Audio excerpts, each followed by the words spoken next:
Hello, everybody. This is Billy. I'm going to be talking about the ending to Samurai Jack and why, to me personally, it made no sense. I don't know. I'm not exactly very smart, so, this could just all be gibberish, but the way I see it is so basically, in the original universe, um, Aku sends Jack to the future, right?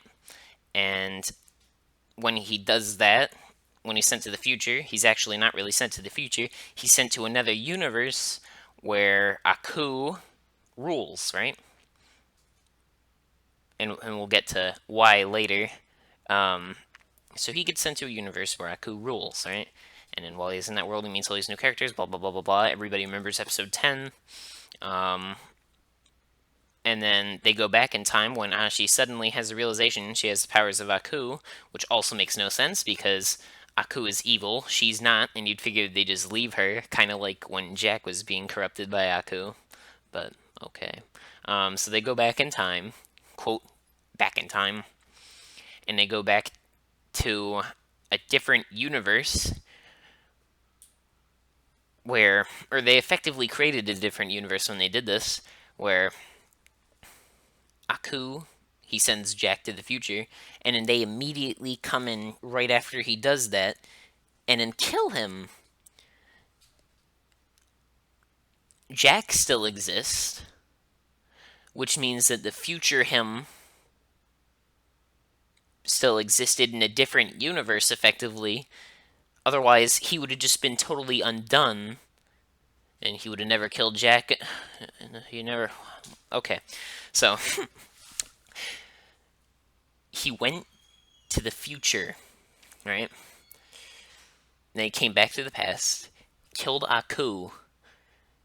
If he killed Aku when he was in the future, there would have never been an Aku, which means he would have never been able to go to the past to kill Aku.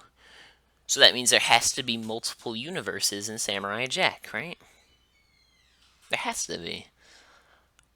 Otherwise, he would have never existed. He himself, the future him, would have never existed, so he would have never existed to kill Aku. But then Aku never existed in the future, so I don't know. It's very confusing. If you try to look at it from there just being one universe. If you look at it from multiverse, it totally makes sense because he's just in different universes each time he does this. He goes back in time and he goes back to the universe where Aku sends a Jack to the future. It's not actually him. He kills Aku, and that Jack who is sent into the future goes to a future without Aku. So it's totally different Jack. There's two Jacks in existence at least right now. So, this is second Jack. This is the first Jack all in here.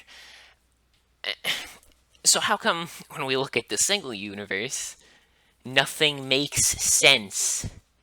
They went back to the past. They killed Aku. The instant that happened, Jack should have stopped existing. In fact, Jack would have really existed in the first place, right? Um, Ashi should have stopped existing. But no, for some reason they managed to stay alive. How, I have no idea. So they have their wedding, they have their big thing, and then or Ashi rather, just fades into non-existence, totally gone. How? That makes no sense. You're adopting two different ideas. You're looking at single universe and multiverse in this. It makes no sense. The two things cannot coexist. It doesn't make sense.